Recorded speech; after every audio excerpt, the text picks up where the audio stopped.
Suat. Silakan, Bapak pernah mengajar di mana lagi? Saya cuma di situ. Saya dulu kuliah di situ, kemudian berjalan waktu.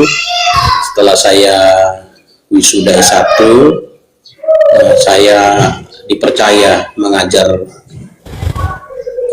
dan saya selesaikan S2.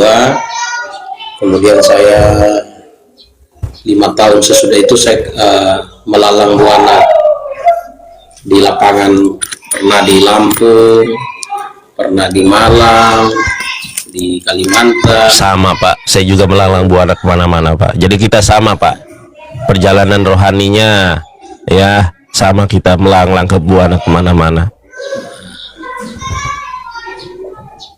Dan akhirnya ya saya menetap di NTT di Kupang. Oh, NTT Kupang. Sekarang di NTT menetap? Ya, saya di Kupang. Di Kupang. Siap. Itu. Jadi gelarnya bukan MPBE apa tadi? MBPE. Master. Tuh teman-teman. Tuh, tadi aku kan bilang gelarnya Magister MBS.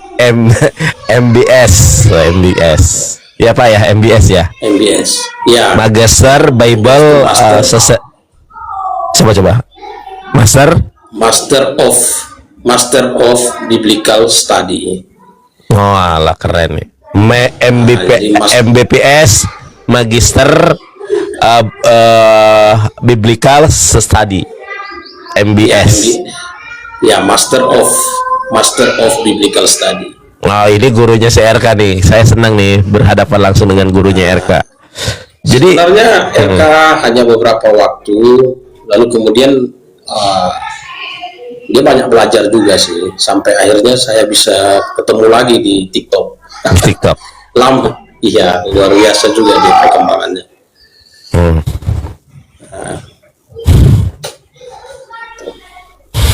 Siap. Kalau Bung Nandar dari mana? Saya berasal dari Kuningan, Jawa Barat. Salah satu kota di Jawa Barat yang kota kecil, pegunungan. Kuningan itu adalah kota di selatannya Cirebon. Bapak tahu Cirebon tahu Cirebon atau tidak, Pak? Pernah lewat itu, pernah. Nah, Cirebon itu selatannya ada kota kecil juga, masih ada kota namanya Kota Kuningan. Nah, disitulah saya lahir, di situ saya dibesarkan. Nah, SMP langsung saya ke Surabaya, SMA ke Kuningan lagi, kuliah lagi lanjut di Universitas Muhammadiyah Sidoarjo. Setelah itu saya lanjut kuliah di Universitas Islam Negeri Sunan Ampel Surabaya. Nah, waktu di Sunan Ampel Surabaya saya kan semangat belajarnya tinggi, double kuliah saya. Kalau pagi kalau pagi di UIN Sunan Ampel Surabaya, kalau sorenya sampai jam 10 malam di STAI Ali Al Akbar Surabaya, jurusan Al-Qur'an. Mantap. Ya, cuma kan jadwalnya padat banget itu, maksudnya banyak PR, banyak tugas. Nah, kalau di STAI Ali Al Akbar Surabaya kan jurusan Quran, itu memang kita diwajibkan hafal Quran. Jadi karena dulu saya cuma saya nggak sampai lulus, itu sampai 3 semester saja. Kenapa? Saya nggak kuat, saya jatuh sakit tuh, tifus. Karena terlalu capeknya. Tapi alhamdulillah dulu saya sempat hafal Quran, juz 28, juz 29, juz 30 saya hafal. Quran surat Ar-Rahman hafal, surat Al-Kahfi hafal, surat Al-Waqiah hafal, surat As-Sajdah hafal, surat Al-Muluk hafal, Al-Baqarah dari ayat 1 sampai 160 hafal. Cuma karena di TikTok ini, ya sabar dulu Pak, karena Al-Quran itu cahaya tidak bisa berkumpul dengan kemaksiatan. Karena di TikTok ini banyak yang goyang-goyang Pak, jadi hafalan saya hilang semua itu. Ya, di TikTok kan banyak yang goyang-goyang gitu. Sempat ke gereja Bu, oh ya, saya dulu di gereja Mesianik Pak. Bapak tahu nggak Bapak tahu nggak Kristen Mesianik? Kenal, tahu. Ya aku ya. Tahu akidahnya? Secara garis besar tahu mereka. Nah, Ya. saya dulu di gereja Mesianik, ada rekan satu gereja saya namanya Tasya, saksi hidupnya masih ada. Saya dulu di gereja di Kristen Mesianik. Ya. Tapi Nah, Kristen itu awalnya gimana? Awalnya gimana bisa sampai ke gereja? kalau ini mahal, ada di YouTube saya, Yonatan Nandar ceritanya. Biar teman-teman langsung ke YouTube saya. Jadi kalau Kristen Mesianik itu masih percaya dengan Talmud. Kristen Mesianik ini masih percaya dengan Talmud, dengan halakah, ya kan? Dengan hari raya orang-orang Yahudi itu masih dia ini masih ikut ke situ. Tapi kalau gereja Mesianik itu prinsipnya satu, yaitu Shema. Tahu Bapak Shema? Shema Israel Adonai Eloheinu Adonai Ehad.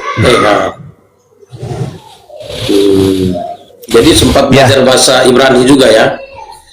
Belajar bahasa Ibrani saya 3 tahun di Ani Lomet Leda Beribrit B Akademia Hybrid B Jakarta. Mori Seli Safri Saleh. Ata Yodia Leda Beribrit.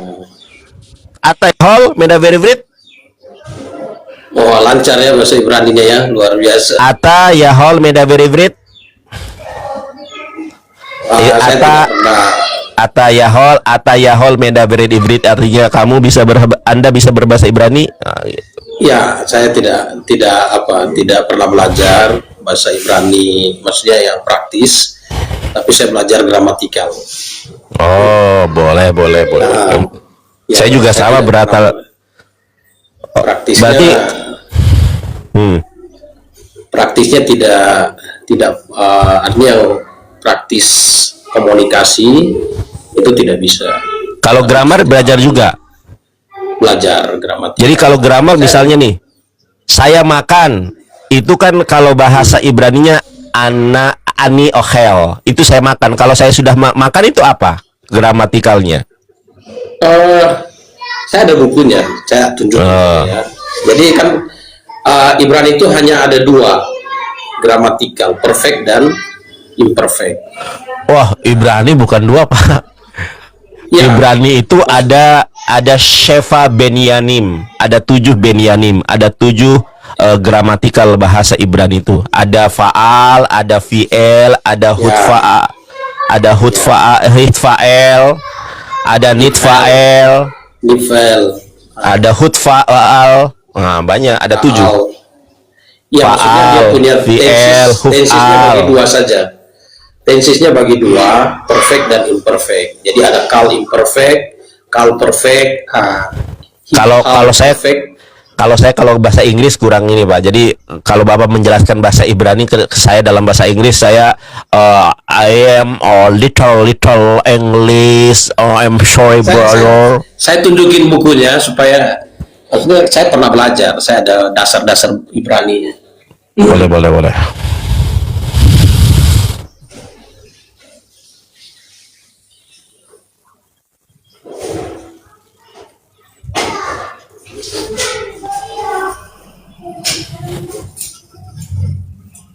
Nah, ini gramatikal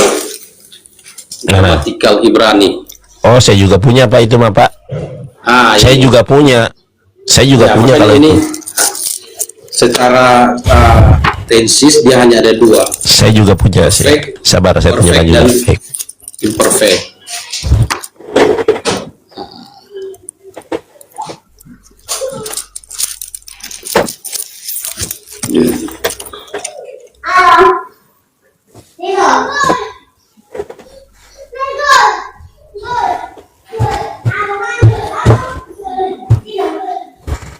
Apa ya?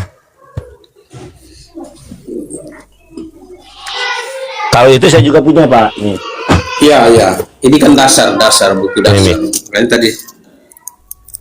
Oh, 501 Hebrew verbs.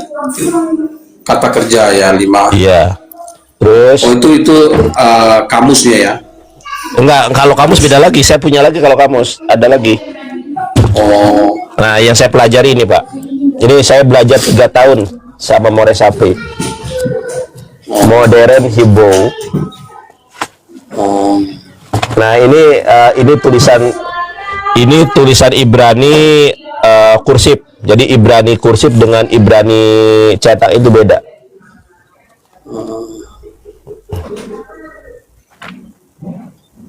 Iya, iya. Kayak gini. Makanya tadi Bung Andar bilang tensis Ibrani. Iya. Ada Ya, 7 binian. Ya dia dibagi ada 7 part sebenarnya.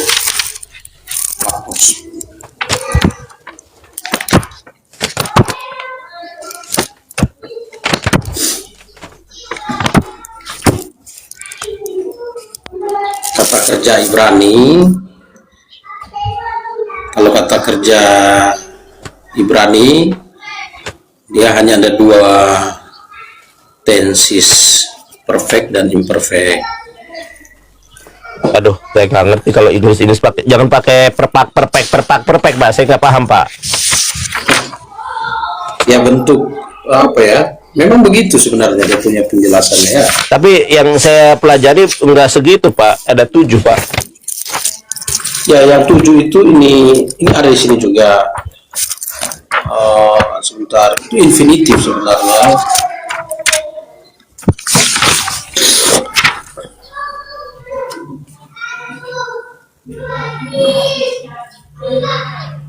Ya itu mengenai apa? Jadi ada baguslah Bung Nandar sudah belajar. Iya. Itu. Nah ini pial. Iya, itu kan. Iya, itu binyan namanya. Binyanim itu ada 7. Ada faal, ada fi'el, ada hitfael, ada nitfael, ada nitfal, hufal. Ada 7 pokoknya. Ya, makanya 77 itu sebenarnya hanya dikelompokkan jadi 2. Misalnya ini contoh, dia kasih contoh ini. Apa tuh? Nah, ini kayak ini. Nggak kelihatan, Pak. Kalau Bapak begitu tuh kebalik tulisannya, harus layar belakang. Ya. Nah, ini misalnya paal. Ini paal. Ini bentuk imperfectnya. Nah, ada paal bentuk perfectnya. Nah, ini ada bentuk perfect. Ini contoh. Ini paal perfect. Siap. Paal ini contohnya ahal. Nah, ahal kalau jadi fi'il apa? Ahal itu kan faal. Kalau misalnya jadi fi'il apa? Ini kan akal. Nah, jadi fi'il apa? Iya, ahal. Bacanya bukan akal. Kalau akal ini ahal. Kalau bahasa Ibrani itu jadi ahal. Kalau jadi fi'il apa? Nah, di sini dia ya itu misalnya ada tokal. Iya, tokal itu kan makan, ya kan? Ya, itu kan bentuknya apa tuh? Kalau misalnya faal, ahal, jadi fi'il gimana? Fi'il. Jadi apa? Dari kata makan nih kan, ahal itu makan. Kalau bentuknya jadi fi'il apa? Ini kan faal toh? Iya, kalau jadi fi'il gimana? Ya harus dilihat lagi. Oh, lihat lagi. Kalau saya gini, Pak, kalau ahal itu makan, kalau jadi fi'il jadi ohel. Kalau misalnya menjadi infinitif la ohel. Oke lah, Pak. Ya lumayan lah pemahaman Bung Nandar. Iya, saya belajar 3 tahun, Pak. Ini kalau saya ada gelarnya, mungkin saya ada gelarnya sarjana teologi Ibrani. Kalau kalau itu kan akademi ya, maksudnya itu saya belajar kan ani Lomet Leda Veribrit B Akademia Hybrid B Jakarta. Jadi saya belajar di More Sapri. Seandainya itu lembaga pendidikan resmi, mungkin saya gelarnya sudah sarjana teologi Ibrani mungkin, Pak. 3 tahun saya belajar. Ya. Saya belajar satu guru satu ilmu dengan Sueb. Sueb itu satu kelas dengan aku. Baik Bapak, kita nggak usah pamer kemampuan kita. Mantap ya. Iya, nanti sulit nanti kalau kita bahas mengenai gramatikal. Iya. Oke. Ya, oke. Ya, kita bahas penyaliban. Siap? Siap. Oke. Silakan Bapak dulu. Kan kalau Bapak kan gelarnya luar biasa nih, MBS, Profesor. Silakan Bapak Dance. Ya, baik, terima kasih untuk waktunya, Bung Nandar, kita bisa berdiskusi. Sukacita ya Bapak kita bisa berbagi. Ini masalah keyakinan, ini dialog. Dialog.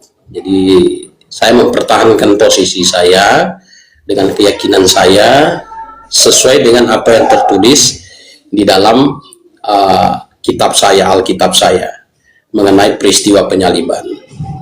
Nah, hal pertama, peristiwa penyaliban adalah suatu peristiwa yang sudah disampaikan, ya, sudah disampaikan sebelum peristiwa itu terjadi, dengan nubuatan, ya, nubuatan ya, di dalam kitab Perjanjian Lama, ya, mengenai peristiwa penyaliban. Misalnya di Zakaria 13 ayat 7 itu bicara tentang akan ditinggalkan dan akan dipukul dan diludahi. Nah, itu mengenai peristiwa. Kemudian di dalam Yesaya 50 ayat 6 akan diberi minum anggur asam, akan dipakukan, Mazmur 69 ayat 22, akan ditinggalkan oleh Allah, Mazmur 22 ayat 17, akan dikelilingi oleh musuh, Mazmur 22 ayat 2, akan terhitung di antara pemberontak, Yesaya 53 ayat 12. Nah, ini contoh-contoh, ya, bahwa mengenai penyaliban adalah sesuatu yang sudah direncanakan oleh Allah. Jadi salib itu adalah rencana Allah. Nah, rencananya untuk apa? Untuk menyelamatkan manusia dari dosa. Dan Yesus Kristus sendiri yang memaparkan, dia paparkan tentang penyaliban dirinya. Ya, di dalam Matius 16 ayat 21 sampai 23, di situ Yesus menyampaikan tentang peristiwa penyaliban itu. Sejak waktu itu Yesus mulai menyatakan kepada murid-muridnya bahwa ia harus pergi ke Yerusalem dan menanggung banyak penderitaan dari pihak tua-tua, imam-imam kepala, dan ahli-ahli Taurat, lalu dibunuh dan dibangkitkan pada hari ketiga. Tetapi Petrus ini adalah salah satu rasul, ya, salah satu rasul Yesus Kristus yang hidup bersama Yesus Kristus selama 3 tahun dalam waktu 24 jam sehari. Nah, ini Petrus. Nah, Petrus ini dia yang menulis surat Petrus. Nanti dalam kesaksian surat Petrus, Petrus mempertegas bahwa Yesus itu disalib. Ya, lalu tetapi Petrus menarik Yesus ke samping dan menegur dia, katanya, "Tuhan, kiranya Allah menjauhkan hal itu. Ya, hal itu sekali-kali tak akan menimpa engkau." Nah, kiranya Allah menjauhkan hal itu sekali-kali tak akan menimpa engkau. Artinya Petrus, dalam pemikiran Petrus, tidak boleh terjadi penyaliban. Penyaliban itu tidak boleh terjadi. Tetapi maka Yesus berpaling dan berkata kepada Petrus, "Enyalah iblis. Enyalah iblis, engkau suatu batu sandungan bagiku, sebab engkau bukan memikirkan apa yang dipikirkan Allah, melainkan apa yang dipikirkan manusia." Jadi iblis juga berupaya untuk menggagalkan rencana penyelamatan. Iblis ingin menggagalkan rencana penyaliban. Tetapi, ya, Yesus Kristus menghardik Petrus dalam Matius 16 ayat 22. Maka Yesus berpaling dan berkata kepada Petrus, "Enyalah iblis, engkau satu batu sandungan bagiku. Sebab engkau bukan memikirkan apa yang dipikirkan Allah, melainkan apa yang dipikirkan manusia. Nah, jadi kalau kita merujuk pada pernyataan Petrus, orang yang menolak penyaliban Yesus Kristus, sebenarnya sumber pikirannya itu adalah pikiran manusia. Dan dalangnya itu, dibalik itu adalah iblis. Nah, itu. Dibalik itu iblis. Itu siapa yang menyampaikan? Ya, Yesus Kristus sendiri yang telah menyampaikan itu. Nah, yang telah menyampaikan itu. Nah, Petrus mempertegas bahwa benar Yesus itu disalib. Nah, di dalam 1 Petrus pasal 2 ayat 24 itu jelas di situ. Dia telah memikul dosa kita di kayu salib. Nah, oke, itu dari saya. Terima kasih Bapak dosen Dance Suat. Sekarang saya.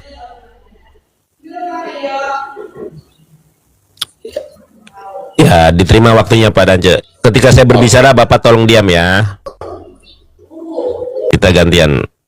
Bismillahirrahmanirrahim. Assalamualaikum warahmatullahi wabarakatuh. Saya merasa sukacita pada pagi hari ini karena saya bisa berdiskusi dengan orang yang akademis, mempunyai background pendidikan yang hampir sama dengan aku. Ya, samalah kita, Masya Allah, tabarakallah. Teman-teman, ini adalah gurunya RK, jadi memiliki pandangan yang sama. Ini dosennya Bapak RK. Beliau berpandangan bahwa penyaliban itu karya Bapak, bukan karya iblis. Saya semakin yakin Bapak Pendeta yang saya hormati, Bapak Dance, sebagaimana firman Allah dalam Quran. Quran surat An-Nisa ayat 157. Wa qaulihim inna qatalnal masyiha Isa bin Maryam Rasulullah. Dan perkataan mereka bahwa kami telah membunuh Isa al-Masih putra Maryam Rasul Allah. Apa kata Allah? Wa ma qataluhu, mereka tidak membunuhnya. Wa ma salabuhu, mereka tidak menyalibnya.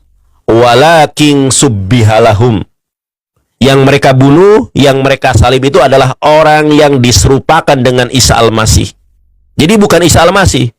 Isa al-Masih nubuatan di dalam Mazmur 91 ayat 1 sampai 16 dilindungi oleh Allah. Amsal 21:18, pengkhianat mengganti daripada orang jujur. Seorang pengkhianat akan menjadi tebusan bagi orang yang benar. Siapa orang yang benar di ayat ini? Yesus Kristus. Dan Quran mengatakan bahwa orang yang disalib itu adalah orang yang diserupakan. Logikanya, kalau ada orang yang diserupakan dengan Al-Masih, tentu Al-Masihnya ada dua. Al-Masih Isa yang asli sama Al-Masih yang diserupakan. Nah, agar tidak ada dua kembaran Al-Masih, maka Yesus Kristus berubah rupa. Ternyata selama hidup saya ke gereja-gereja, saya hampir tidak pernah mendengar khotbah para pendeta, wahai jemaatku, Yesus Kristus berubah rupa, nggak ada. Yang saya dengar dari khotbah-khotbah gembala sidang, itu mereka hanya berkata, bilur-bilur darahnya saudara-saudara yang terkasih telah menebus dosa-dosa kita, saudara. Yang saya dengar seperti itu. Hampir tidak pernah saya mendengar ada pendeta yang mengatakan, saudara-saudara yang terkasih, salah satu anugerah Yesus Kristus adalah berubah rupa. Tidak ada. Padahal ayat yang berbicara tentang Yesus berubah rupa itu bukan hanya satu, Pak Pendeta, tetapi ada banyak. Ini saya tunjukkan. Matius 17 nomor 2 berubah rupa. Markus 9 nomor ke-2 berubah rupa. Lukas 9:29 berubah rupa. Kenapa hampir semua para pendeta yang saya dengar di khotbah di mimbar gereja tidak pernah menyampaikan ini? Bahkan ayat ke Markus 16 ayat 12 dikatakan begini, sesudah itu ia menampakkan diri dalam rupa yang lain. Apa urgensi dan substansinya Yesus berubah rupa dengan rupa yang lain? Karena rupa Yesus dipinjamkan sama Judas Iskariot. Bapak tahu tidak? Ketika para murid terlelap di Gospel Yohanes itu, Gospel Matius dan Yohanes, terlelap. Kemudian yang terjaga saat itu adalah Yudas Iskariot ketika tentara Romawi mendatangi Yesus untuk menangkap Yesus. Bapak buka di dalam Yohanes 18 ayat ke-6. Yohanes pasal 18 itu jumlah ayatnya adalah 45-an ayat. Tetapi kisah Yudas hanya diceritakan sampai ayat ke-5. Nah, yang menjadi sebuah pertanyaan pokok adalah kenapa ketika Yesus mengatakan, "Akulah Yesus, siapa yang kau cari? Akulah Yesus." Semua orang itu terjatuh. Apa yang menyebabkan mereka terjatuh? Saya tanya sama Bapak. Dan kenapa kisah Yudas setelah itu hilang? Yang ada adalah ketika Petrus, ketika Kefa menebas batang leher Malchus tapi nggak kena, dia akhirnya meleset ke telinganya. Apa yang menyebabkan tentara Romawi, rabi-rabi Yahudi, dan orang-orang Farisi terjatuh? Padahal Yesus cuma mengatakan, "Akulah Yesus, akulah Yesus." Terima kasih Pak Pendeta.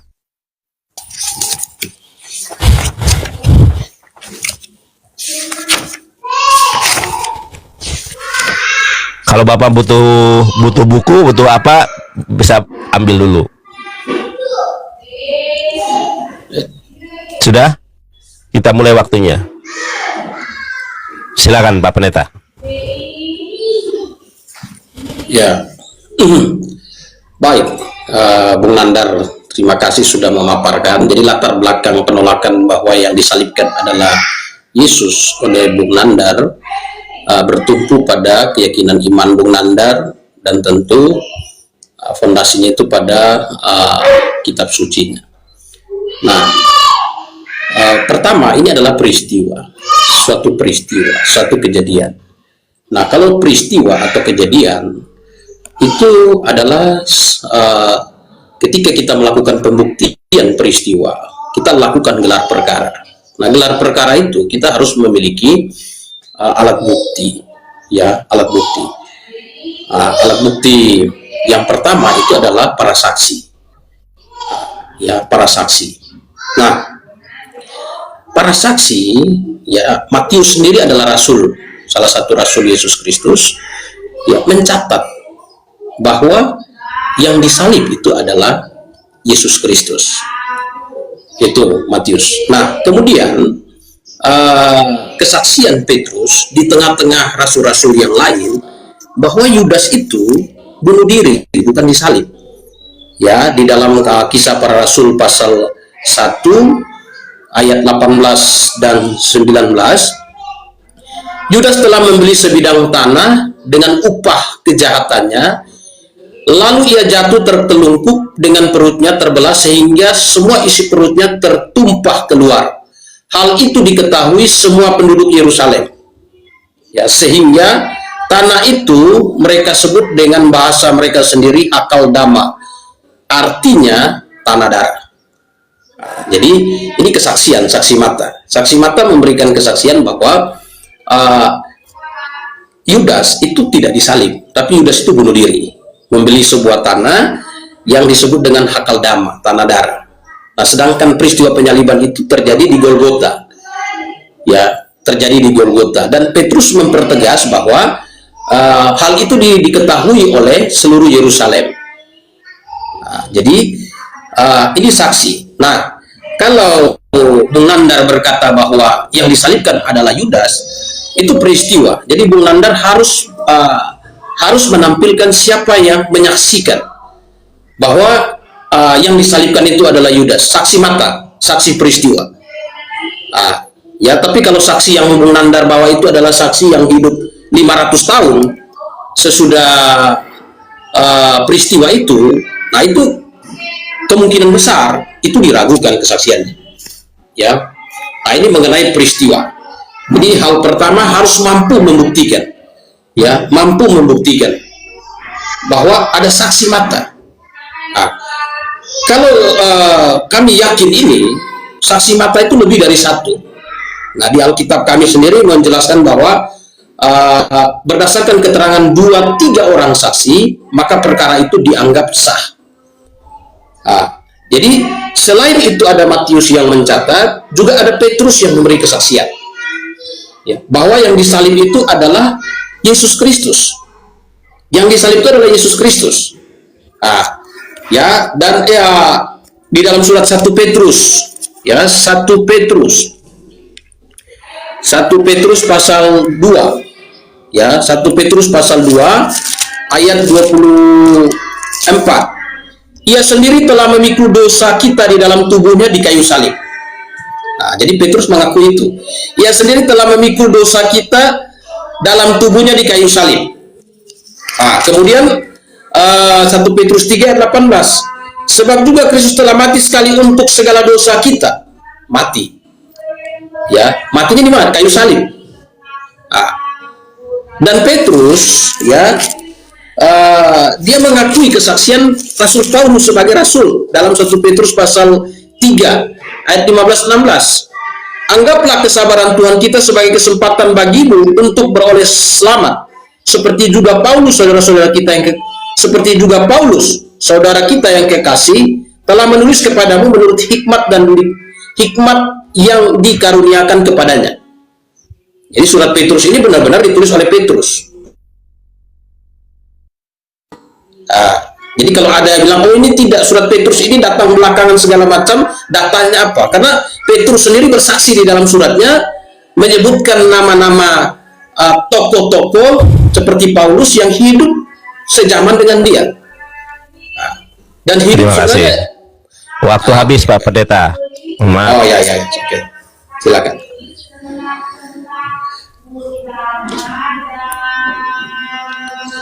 Siap. Oke. Baik.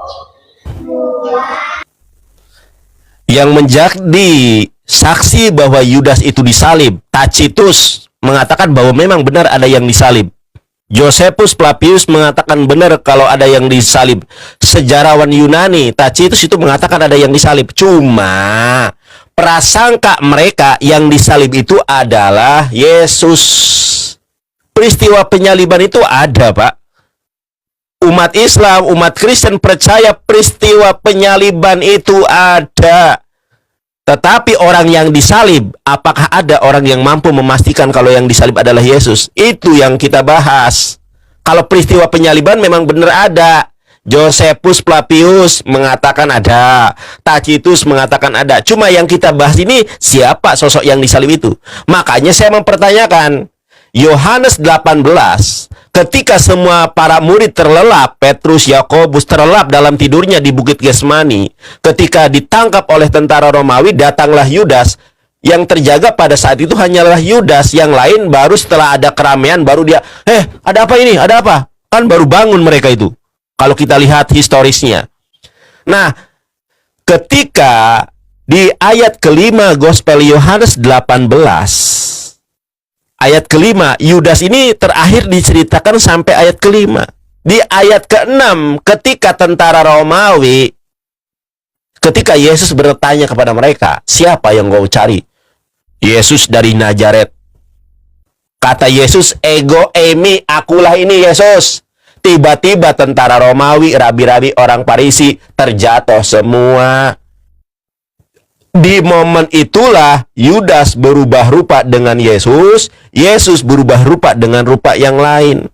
Makanya kalau kita perhatikan Yohanes 18 ayat ke-25 atau 26 mengatakan, ketika sosok tentara Romawi menampar Yesus, menampar Yudas yang dianggap Yesus, jeder kon. Apa kata sosok yang ditampar itu? Kenapa kau tampar aku? Kalau aku benar, kenapa kau tampar aku? Kalau aku salah, tunjukkan kesalahanmu. Ini bukan Yesus. Karena Yesus di dalam Matius 5 ayat 39, apabila kau ditampar pipi kirimu, berikan pipi kananmu. Jangan melawan orang yang berbuat jahat kepadamu. Tapi kalau kita lihat Yohanes 18, ketika sosok Yesus ditampar, cederkon. Kenapa kau tampar aku? Apa salahku? Ini sosok yang berbeda. Yesus yang asli mengatakan, kalau ditampar pipi kirimu, berikan pipi kananmu. Yesus yang palsu atau Yudas ketika ditampar, cederkon. Kenapa kau tampar aku? Kalau aku salah, tunjukkanlah kesalahanku di mana. Kalau aku benar, kenapa kau menampar aku? Ini kontradiktif dengan Matius 5:39. Karena Matius 5:39 adalah Yesus, Yohanes 18:24-25 itu ketika ditampar adalah Yudas. Makanya kisah Yudas hilang. Lalu Bapak dosen Dance mengatakan Yudas itu matinya ditombak. Matinya itu KPR 1 ayat 18. Pak, mohon maaf Pak Pendeta, Pak dosen yang saya hormati kalau intonasi saya menggebu-gebu, karena ini memang tabiat saya, habit saya kalau berdiskusi memang menggebu-gebu. Nah, saya ingin menunjukkan satu fakta kepada Bapak. Matius 27 ayat ke-5. Jadi kematian Yudas itu bukan hanya satu versi Bapakku yang kukasihi. Kematian lu Yudas ada Matius 27 ayat 5. Jadi timbul pertanyaan saya, ini kematian Yudas yang benar ini Matius 27 ayat ke-5 atau KPR 1:18? Bapak tadi mengatakan KPR 1:18 kalau Yudas itu matinya perutnya terburai. Kenapa perutnya terburai? Ini Pak, saya tunjukkan. Matius 27 ayat ke-5, kita lihat tafsirannya, tafsiran Full Life. Kematian Yudas. Matius mengatakan bahwa Yudas menggantung diri. Kisah Para Rasul 1:18 mencatat bahwa ia tewas karena jatuh. Barangkali yang dilakukan Yudas adalah menjatuhkan diri ke atas sebuah tonggak yang telah diruncingkan. Mati dengan menggantung pada masa itu hanya dilakukan dengan cara disalibkan. Ternyata kalau menurut ini, Yudas itu disalibkan. Pertanyaannya, kenapa perut Yudas bolong? Yohanes 19 ayat 34. Kenapa perut Yudas bolong? Kenapa perut Yudas terburai? Karena ketika Yudas disalib menggantikan Yesus, tentara Romawi menikam lambung Yudas dengan tombak. Yohanes 19:34. Orang-orang Kristen menyangkanya itu adalah Yesus, padahal Yudas. Terima kasih Bapak. Jadi pertanyaan saya, yang benar kematian Yudas itu Matius 27 ayat ke-5 atau KPR 1:18?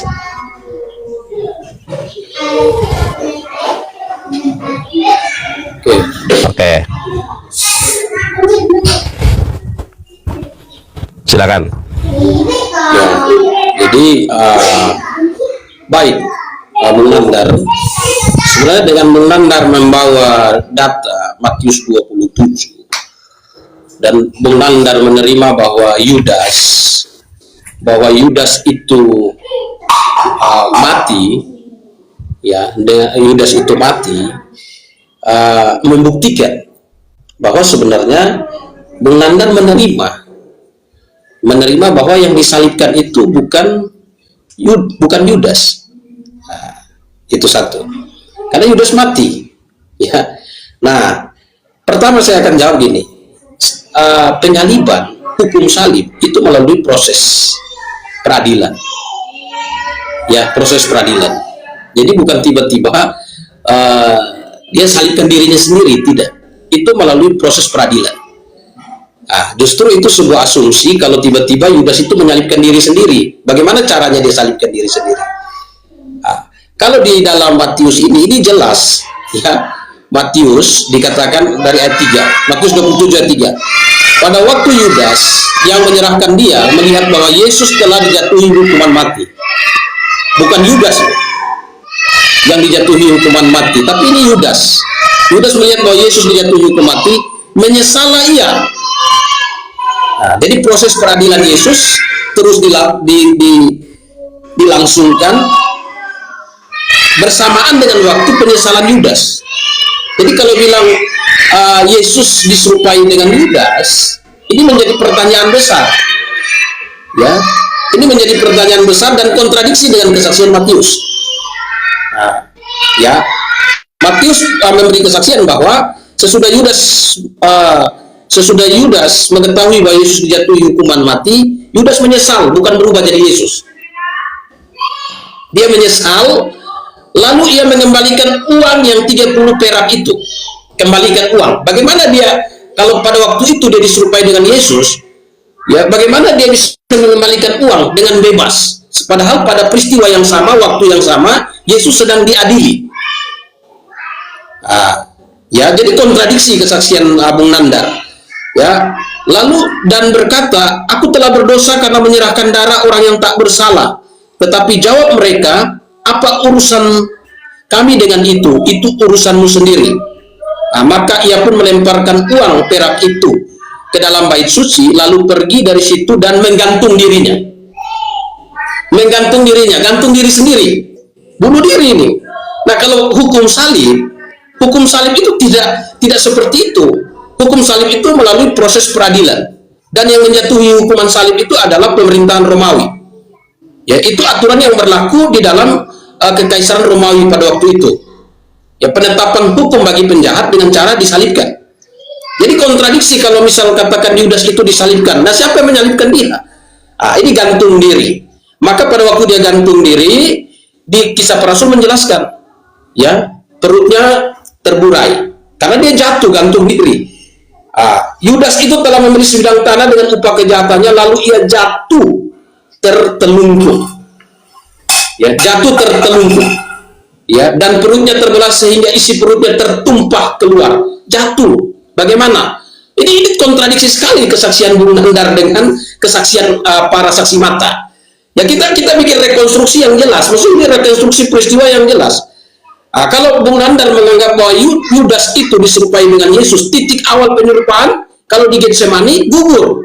Karena ternyata sesudah peristiwa Getsemani, Yudas masih pergi menemui para imam kepala. Sedangkan Yesus pada waktu itu, pada saat yang sama, dia sedang dilakukan peradilan kepada Yesus. Yesus sedang diadili. Jadi ada dua oknum di tempat yang di lokasi yang sama, tempat yang berbeda, ya, melakukan aktivitas yang berbeda. Yang satu sedang diadili, yang satu menghadap imam-imam kepala. Untuk apa? Mengembalikan uangnya. Kemudian kalau dikatakan hukum salib seperti asumsi yang Bung Nandar bawa, ya, asumsi yang dibawa itu justru gugur, karena hukum salib itu adalah hukum yang diberlakukan melalui proses peradilan. Yudas tidak pernah masuk dalam peradilan di dalam konteks ini. Matius 27, dia gantung diri sendiri, itu bunuh diri. Itu oke. Jadi ini jawaban saya. Bung Nandar harus mampu membuktikan. Siap. Habis Pak Pendeta waktunya.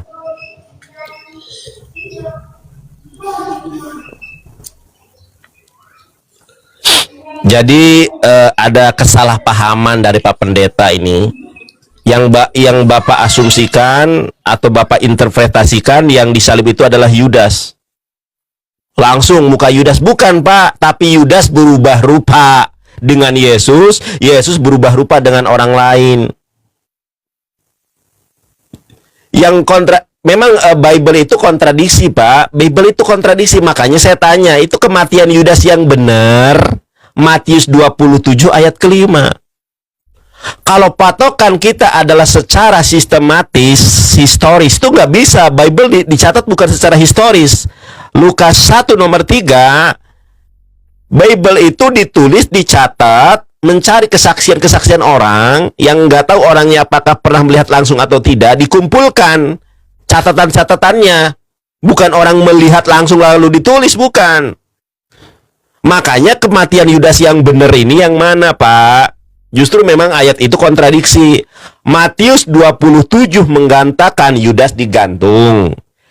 KPR 1:18 ternyata Yudas terjatuh. Ini justru kontradiksi. Yang benar yang mana? Nah, yang mengatakan Yudas disalib ini bukan saya, Bapak Pendeta. Yang mengatakan Yudas disalib itu adalah suaminya. Thank you. Ini pihak Kristen sendiri, namanya tafsiran Yerusalem. Ini Bapak perhatikan. Matius mengatakan bahwa Yudas menggantung diri, sementara KPR 1:18 mencatat bahwa ia tewas karena jatuh. Ini adalah spekulasi, ya. Barangkali, ini yang spekulasi adalah barangkali, jikalau yang dilakukan Yesus adalah menjatuhkan diri ke atas sebuah tonggak yang telah diruncingkan. Ini kan ini kan ini dugaan, ya kan. Tetapi yang sebuah kepastian adalah mati dengan menggantung pada masa itu hanya dilakukan dengan cara disalibkan. Yang namanya disalibkan ya bukan dia menyalib sendiri, Pak. Pasti orang lain yang disalib. Ini yang mengatakan disalibkan ini konsensus. Mati dengan menggantung pada masa itu hanya dilakukan dengan cara disalibkan. Jadi ada orang lain yang menyalibkan Yudas. Makanya makanya relevan bahwa yang disalib itu adalah Yudas. Kenapa perut Yudas bolong? Kenapa perut Yudas terbengkalai, perutnya terburai? Kita buka di dalam Yohanes 19. Kenapa perut Yudas terburai? Yohanes 19 ayat 34. Tetapi seorang dari antara prajurit itu menikam lambungnya dengan tombak dan segera mengalir keluar darah dan air. Makanya, kenapa perut Yudas itu bolong? Menurut bapak-bapak gereja, menurut para pendeta, itu adalah dia menjatuhkan diri ke atas sebuah tonggak yang diruncingkan, padahal bukan tonggak, tapi tombak tentara Romawi. Itulah yang menikam perutnya Yudas. Jadi Yudas itu ditikam oleh tombak tentara Romawi. Makanya Bapak lihat ya, Yesus itu gak pernah dikuburkan loh. Bapak lihat Yohanes 20 ayat 11. Ketika Maria Magdalena mau menjenguk kubur Yesus, kuburan itu kosong, Pak. Kuburan itu kosong. Kenapa? Ketika tentara Romawi mengetahui bahwa yang disalib adalah bukan Yesus tapi Yudas, maka Yudas ditaruh sembarangan di Golgota itu. Hakaldama dan Golgota itu tempat yang sama. Hakaldama tanah darah, Golgota bukit tengkorak. Itu nama yang sama seperti Jakarta dan Jayakarta dan Batavia, itu sama, Pak. Makanya peta Alkitab pun tidak membedakan itu. Coba ada nggak Hakaldama dan Golgota di dalam peta Alkitab adalah tempat yang berbeda? Itu tempat yang sama. Yohanes 20 ayat 11, ketika Maria menjenguk kubur Yesus, nggak ada Yesusnya. Kenapa? Tentara Romawi nggak nguburin Yesus. Ketika tahu ini bukan Yesus, dilemparlah itu mayat Yudas. Sedangkan Yesus berubah rupa dengan rupa yang lain. Makanya Maria Magdalena ketika melihat sosok Yesus, itu nggak kenal dia. Malah Yesus dikira penunggu taman dikiranya, pasukan kuning. Ketika Yesus berbicara dalam bahasa Ibrani, istriku, lalu dia sadar kalau itu adalah Yesus. Jadi Yesus tidak pernah dikuburkan, begitu juga dengan Yudas. Nanti di sesi berikutnya. Paham Pak Pendeta yang saya sampaikan? Oke. Silakan Pak Pendeta. Pak dosen, mohon maaf Pak dosen. Ya, jadi Bung Nandar, kalau melihat dari penjelasan Bung Nandar, kesaksian Bung Nandar itu kontradiksi dan pernyataan Bung Nandar. Karena Bung Nandar bawa data bahwa Yesus pernah berubah rupa. Itu sebagai dasar berpikir bahwa Yesus berubah rupa jadi Yudas. Tapi Bung Nandar lupa bahwa Yudas tidak tercatat pernah berubah rupa. Jadi gugur sebenarnya. Kesaksian yang Bung Nandar bawa ini gugur. Itu kan asumsi. Bung Nandar datang dengan sebuah asumsi. Tanpa ada membawa saksi mata. Itu, membawa saksi mata. Nah, lalu kemudian Bung Nandar bawa sebuah asumsi dengan data bahwa itu orang Kristen. Nah, Bung Nandar sendiri tahu bahwa di TikTok ini sendiri sesama Kristen saja bisa berbeda pandangan. Artinya gini, Bung Nandar harus tahu bahwa kesaksian satu pihak itu tidak menjadi rujukan. Itu standarnya subjektif. Kita perlu standar yang objektif.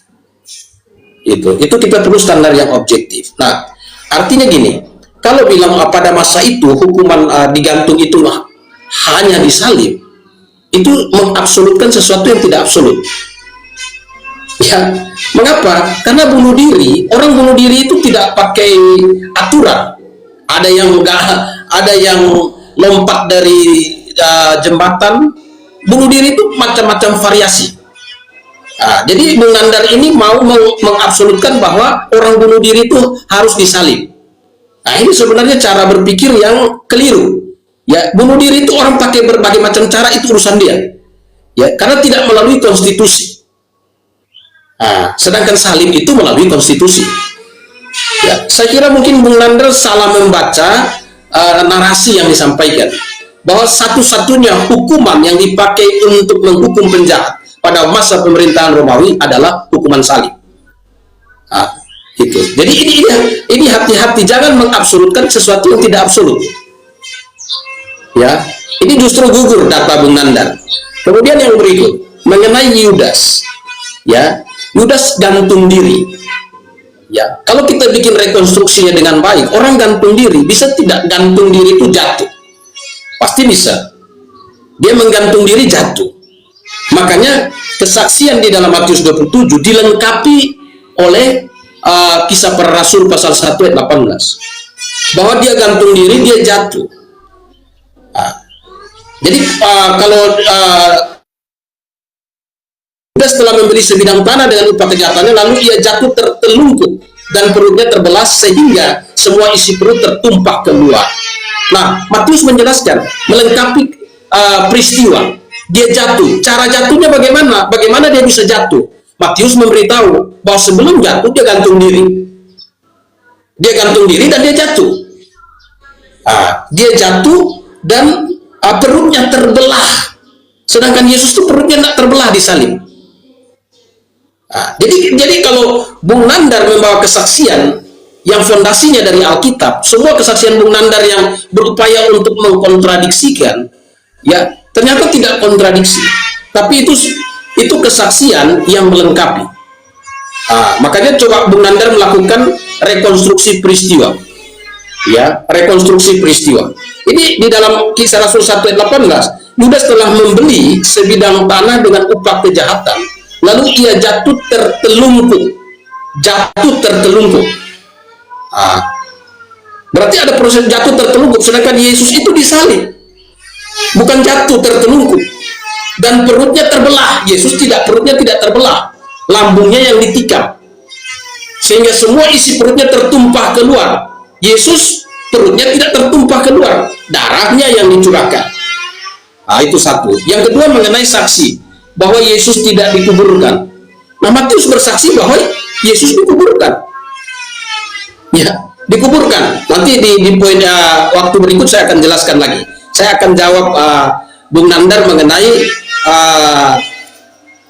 penguburan. Tetapi gini, mengenai Yudas berubah rupa, Bung Nandar harus mampu membuktikan bahwa sebelum penyaliban Yudas itu sudah berubah rupa, pernah melakukan perubahan rupa. Nah, kalau tidak mampu berarti gugur kesaksian Bung Nandar. Ya. Baik, ntar saya ambil buku dulu Pak ya. Siap.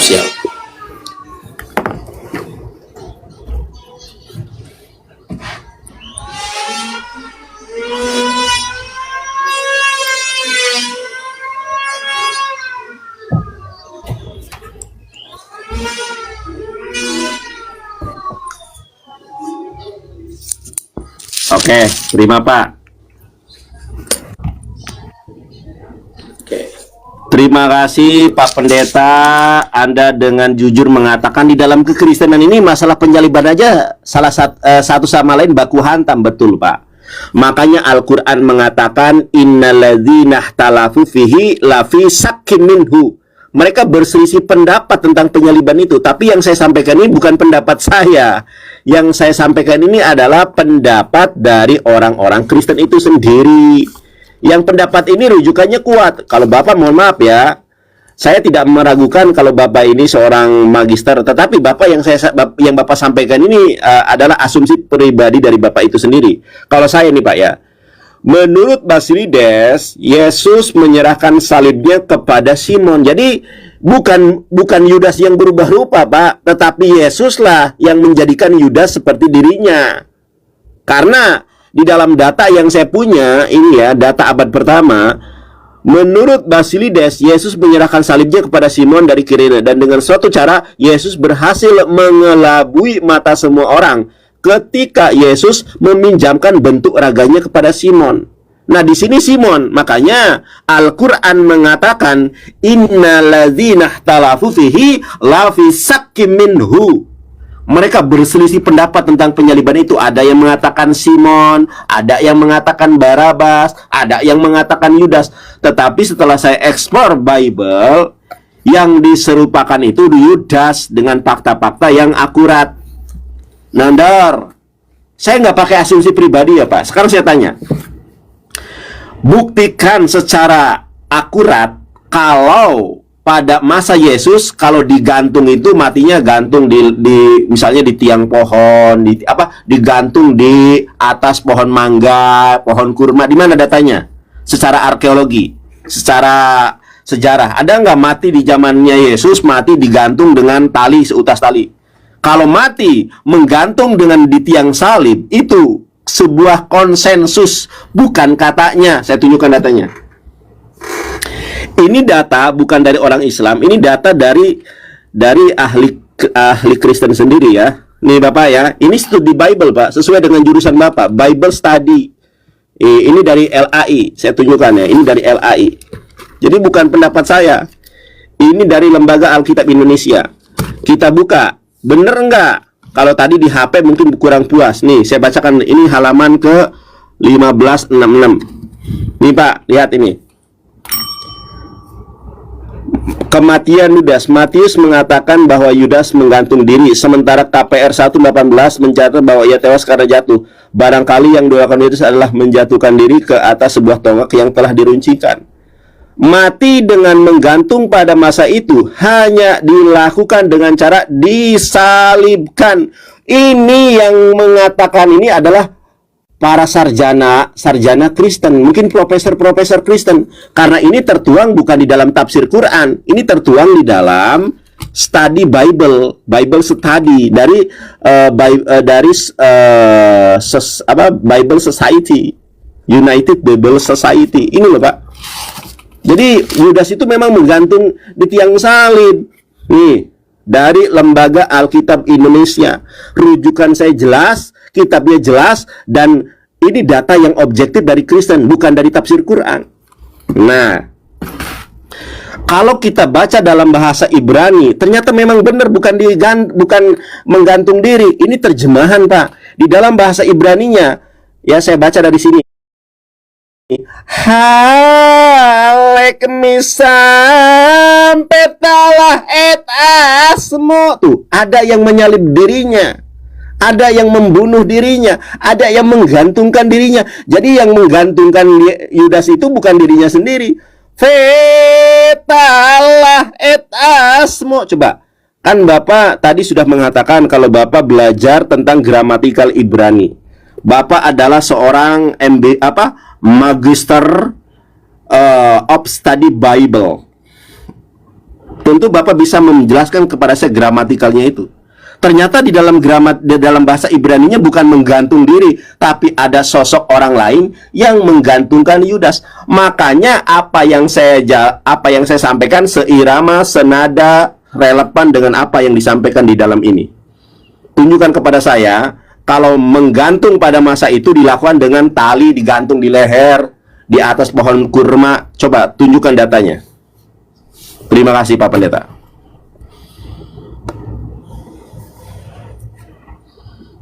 Mohon maaf Pak Pendeta ya, saya terbiasa khotbah ini Pak. Kalau ngomong saya agak kenceng ya, jangan tersinggung Pak ya. Tolong tunjukkan datanya Pak.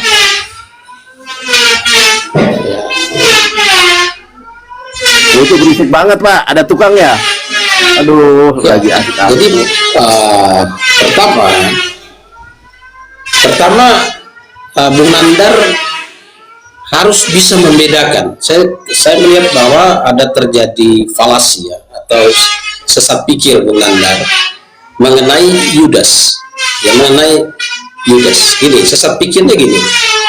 Yudas itu bunuh diri. Nah, bunuh diri itu tidak ada keharusan harus bunuh diri dengan cara disalib. Tidak ada. Namanya bunuh diri, ya, bunuh diri itu satu tindakan yang dilakukan sesuatu yang tidak ada konstitusinya. Namanya dia bunuh diri. Dia bisa seperti tadi saya bilang. Sabar Pak. Pak, waktunya saya hentikan, nanti saya ulangi lagi. Maksud saya suara Bapak bising banget, ada chainsaw ya, ngengong. Yang kedua, Ya, kalau ini tunjukkan datanya, kan Bapak banyak literasinya, tunjukkan datanya kalau disalib pada masa digantung pada masa itu dengan utas tali misalnya, sejarahnya di mana? Silakan Pak. Saya ulangi lagi waktunya. 5. Baik, jadi kalau mau data kan sebenarnya gini, saya sudah bawa datanya. Saya bawa datanya di dalam Matius 27. Ya, Matius 27 itu kan jelas.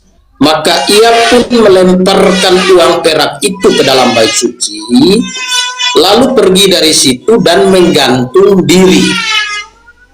Nah, itu datanya, menggantung diri. Mengenai teks Ibrani yang Bung Nandar bawa, ya, kami percaya bahwa Perjanjian Baru itu ditulis dalam bahasa Yunani, bukan bahasa Ibrani. Ya, bukan bahasa Ibrani. Nah, kalau dia itu bahasa Ibrani, Bung Nandar juga mungkin ini satu hal yang baru bagi saya. Bung Nandar harus menunjukkan bahwa ada manuskrip Perjanjian Baru yang tertua yang ditulis dalam bahasa Ibrani. Manuskrip namanya apa, ya, dan siapa yang mengedit manuskrip Ibrani itu, ya, menjadi menjadi sebuah kitab. Kalau saya melihatnya bahwa kami percaya bahwa Perjanjian Baru ditulis dalam bahasa Yunani. Itu. Jadi ini datanya. Kalau mau tanya data kan kita bicara data. Ini datanya. Lalu siapa yang bersaksi? Matius. Kalau Bung Nandar itu bawa buku si A si B, itu kalau kita lihat latar belakang penulisnya itu hidupnya tahun berapa, dan kesaksian yang dia pakai itu untuk merekonstruksi pernyataan dia itu, dia pakai kesaksian siapa. Nah, itu harus bisa dibuktikan karena itu tulisan dia. Nah, kita tahu bahwa hari ini juga banyak orang bisa klaim dirinya profesor segala macam, bisa saja, ya. Dan kita juga kalau orang yang berpikir ini, kita harus melihat latar belakangnya. Ini latar belakang dia ini dari mana? Data yang dia bawa ini dari mana? Makanya kenapa saya jarang pakai data sekunder, saya pakai data primer, karena bagi saya sangat kuat sekali. Ini kesaksian saksi mata, saksi peristiwa, ya, saksi peristiwa. Kalau buku-buku yang beredar, walaupun dia pakai brand Kristen, brand profesor, brand doktor dan segala macam, tapi kan kita perlu lihat juga apakah dia melakukan satu penelitian secara keilmuan atau dia hanya kutip sana sini. Nah, kutip sana sini berdasarkan latar belakang pendidikan dia. Nah, kalau saya kasih rahasia dikit ke Bung Nandar mengenai kekristenan. Ya, kekristenan itu ada 3 kelompok besar. Ada kelompok liberal. Kelompok liberal itu adalah kelompok yang selalu mengkritisi Alkitab, sama seperti Bung Nandar. Nah, kalau Bung Nandar membawa buku-buku dari profesor liberal, atau Bung Nandar baca buku-buku profesor liberal, lalu itu menstigmakan bahwa kekristenan yang modelnya seperti itu, maka itu salah. Ya, karena mereka itu Kristen tapi tidak menerima posisi Alkitab sebagai firman Allah. Lalu ada kelompok Injili, lalu ada kelompok fundamentalis. Nah, kelompok fundamentalis itu yang percaya bahwa Alkitab ini firman Allah. Makanya kelompok fundamentalis itu adalah kelompok yang tekun mempelajari latar belakang Alkitab. Dari titik awal sampai jadi sebuah kitab itu prosesnya bagaimana, latar belakangnya, baik secara iman, secara historis, maupun secara praktikal. Nah, jadi mengenai Yudas itu sudah jelas sebenarnya. Tadi saja Bung Nandar belum membuktikan bahwa Yudas itu pernah berubah rupa sebelum penyaliban Yesus Kristus. Nah, itu belum bisa membuktikan. Nah, kalau minta saya bawa data, ini saya sudah bawa data. Ya, bawa data. Dan ini bunuh diri. Kalau Bung Nandar harus mengharuskan bunuh diri itu dengan cara yang khusus, itu sesuatu hal yang falasi. Karena kita tahu semua bahwa bunuh diri itu sesuatu tindakan yang tidak ada caranya. Pakai cara sendiri. Ada yang lihat tali dia gantung diri di pohon, ada yang gantung diri di rumah, ada yang lompat dari jembatan, ada yang ambil diri tikam, macam-macam bunuh diri. Jadi tidak. Jadi ini kelihatannya hanya falasi berpikir dari Bung Nandar. Kecuali Bung Nandar bisa membuktikan bahwa Yudas itu tidak bunuh diri. Itu. Tapi di sini data saya, data yang paling saksi awal bunuh diri. Baik. Siap, Pak Pendeta. Saya terima kasih waktunya buat Pendeta. Saya rasa kalau kita dilanjutkan juga nggak bakal nyambung, Pak. Kenapa? Karena Bapak ini seorang akademisi. Bapak cocok memberikan edukasi sama Edis, sama Bom nggak? Karena Pak Bom sama dengan Bapak. Edis, Elia Miron, Saipudin Ibrahim, siapa lagi, Ki Ahmad, itu yang cocok Bapak edukasi karena mereka mengatakan penyaliban karya iblis, sedangkan Bapak, Pak Bom dan para pendeta yang lain mengatakan penyaliban adalah karya Bapak di sorga untuk menyelamatkan umat manusia dari dosa. Jadi itu saja, Pak. Karena Bapak ini saya itu menahan diri agar saya tidak terlalu gegas karena Bapak orangnya santun. Saya nggak bisa, Pak, debat sama orang santun terus saya gegas nggak bisa. Jadi Bapak ini nggak cocok dari debat dengan saya. Bapak ini cocoknya edukasi teman-teman Kristen. Tapi ilmu Bapak luar biasa ya. Luar biasa, saya haturkan terima kasih. Nanti kita diskusi lagi, Pak ya. Makasih, Pak ya. Selamat pagi, Pak Pendeta Dace. Sama-sama. Terima kasih. Semangat selalu, Pak. Yuk. Selamat pagi. Sorry guys ya, nggak nyambung. Nanti kalau gua gas takutnya tersinggung. Kalau debat sama debater kan, jeder kon. Nah, gua puas gitu kan. Kalau sama pendeta santun, gua mau ngegas nggak enak, mau jeder kon nggak enak, mau kalah debat, kalah PK nggak enak.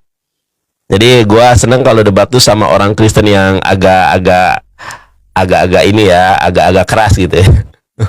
Kalau sama pendeta santun kita mau ngegas tuh kasihan. Ceder kon, kalah PK, kalah debat. Kayak gitu nggak bisa. Jadi kayak greget akunya itu. Kalau Islam ini kan fleksibel. Kalau menghadapi orang santun, masa kita